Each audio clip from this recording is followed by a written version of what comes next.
रागावलेलो आहे आणि पनिशमेंट झालेली आहे.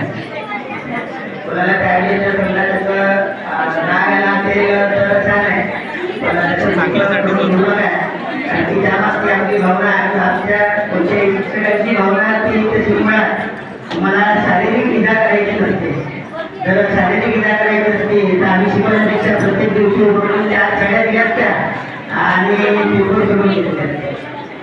तर ती चिडचिड आणि जी भावना आहे कदाचित आम्हाला असं वाटतं की ती वयापर्यंत येत असेल आणि मला असंही वाटते की पिकलेले केस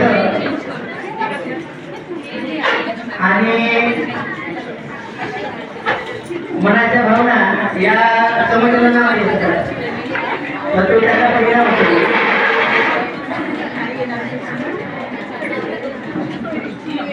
आता एवढ्यामध्ये आमच्या येथील दोन हिरे त्यावेळेस